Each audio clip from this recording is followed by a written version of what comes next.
Hi, welcome to news analysis of 10th October 2022. So, today's first article is regarding the taxes.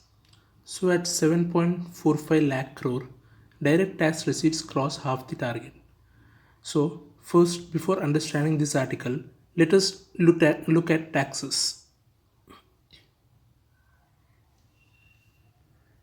So, taxes can be divided into two types, that is, the direct tax as well as the indirect tax.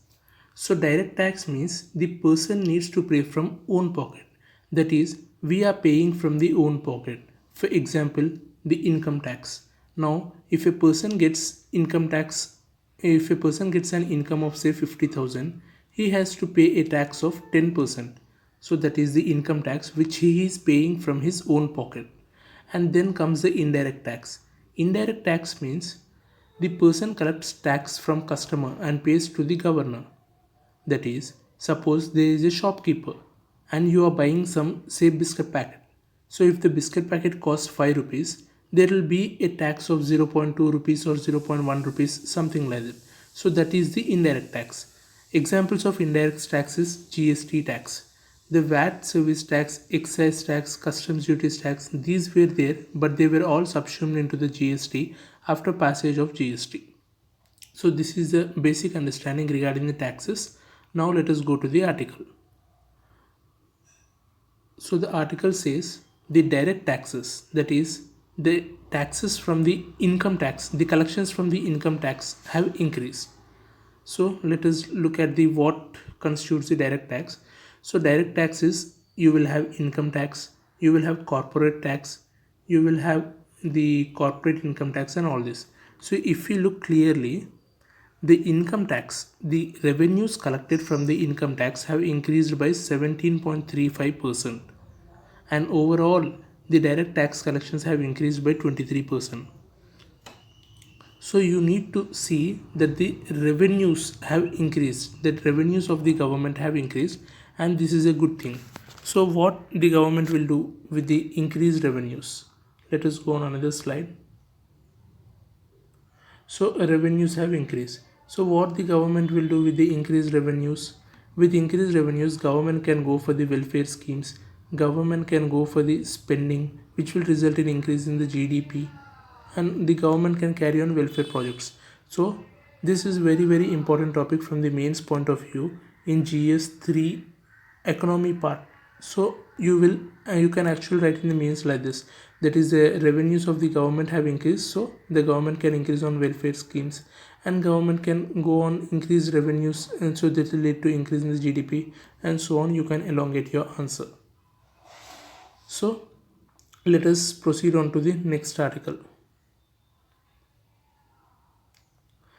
The next article is regarding the status, SC status, which were given to the Dalits. This article we have actually discussed in the previous current affairs session. So a Balakrishnan committee was constituted, which has worked to give SC status, that is scheduled caste status, to some of the persons such as Dalits who have converted into other religions. So we have seen in that article that the Dalits who were converted into Hinduism, who were converted into Sikh, and who were converted into Buddhists were given SC status, but the other persons such as Muslims, Christians, they were not given the Dalit status. So this panel was constituted whether Dalit status should be given to them or not. That is Muslims and Christians, whether Dalit status should be given or not. So we have also seen some arguments in the previous class. Let us look at some more arguments in this class. So some more arguments are, first thing, whether the status should be SC status should be given to Dalits or not. For this, the government states that in the caste system, that is the Brahmins, Kshatriyas, Vaishyas and Shudras, it states that only Hinduism had this form of the caste, and so the Dalits who belong to the Muslims or who belong to the Christians actually did not undergo discrimination as observed in this, so they should not be given. This was the argument from the side of the government. Next, second objection which the government is saying is that if we give reservation to the Muslims and Christians, then in the reservation pie, the Hindus will shrink. So this is one of the argument given by the government, and other arguments are placed here which you can read. That is, the benefits involved may seen as incentive to mass conversion. That is, if you give incentives to Muslims and Christians and other things, other sections of the population such as Parsis, then what will happen is the people from the Hinduism fold and from the Buddhism fold, they will get converted into the Muslims as well as the Christians. Okay, so these are some of the arguments which were given in this article. So if you want to have more understanding on this article, you can refer to the previous class of current affairs, that is of 8th October, I guess. So next, let us move on to next article.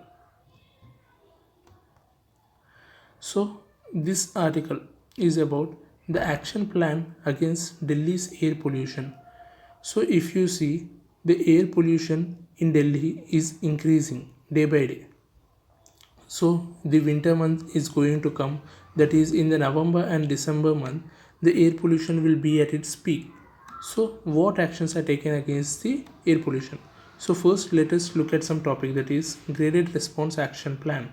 So this topic is very important from the prelims perspective, and in the mains you just can use this name, but from the mains perspective a direct question on this will not be asked most probably. So from the prelims perspective this is important. So now let us come on to the article. So what does this graded response action plan mean? The Supreme Court way back in 2016, the Supreme Court in 2016 has introduced a graded response action plan. So let me help you understand the scenario then. What happened was air pollution was increasing in the Delhi. So the government was not taking much actions. So Supreme Court intervened and it led to the judicial outrage and introduced the graded response action plan. So now let us look at what is this graded response action plan.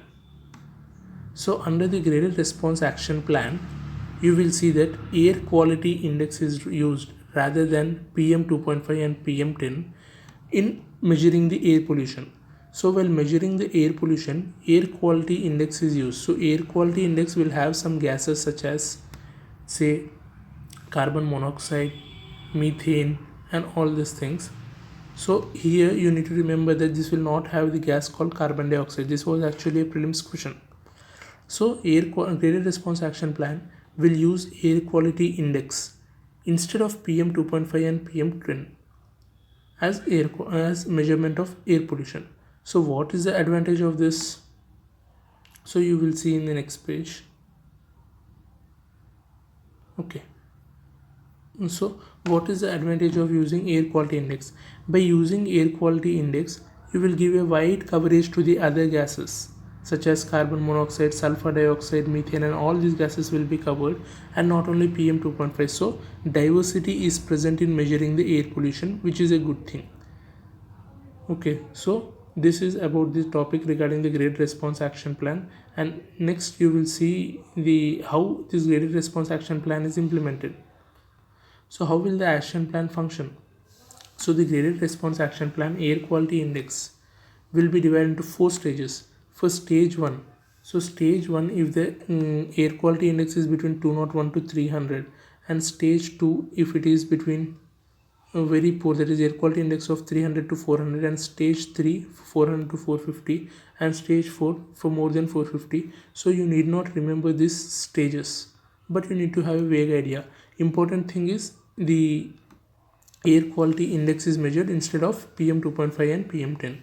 So that is important. So this is regarding the graded action response plan, and from this you will have important topic is graded response action plan. So this is from the prelims perspective. This topic is important from the prelims perspective. Next, let us move on to the next article.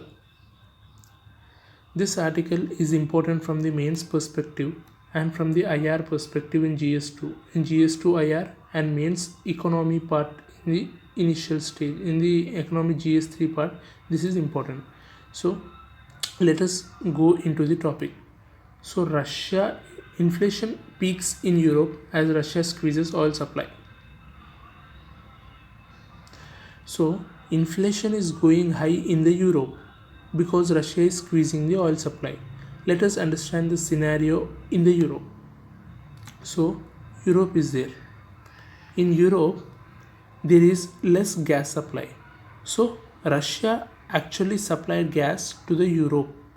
So tell me in the comment section, tell me the name of the pipeline through which Russia has supplied gas line to the Europe. The name of that pipeline is very important from the prelims perspective. I will give you at the end of the video the name of that pipeline. So Europe received gas supplies from Russia. So now Russia and Ukraine went into the war. So Russia and Ukraine went into the war. Now Europe is actually supporting the Ukraine. But Russia is supplying oil here, so Russia actually automatically will decrease the oil supply to the Europe because Europe is supporting the Ukraine in the war. So this is one side, and other side is Europe is imposing sanctions on the Russia because of which it is reducing the supply. So if you look here, the clear thing is demand side as well as supply side. So from the supply side, you see that Russia is decreasing the oil supply to the Europe.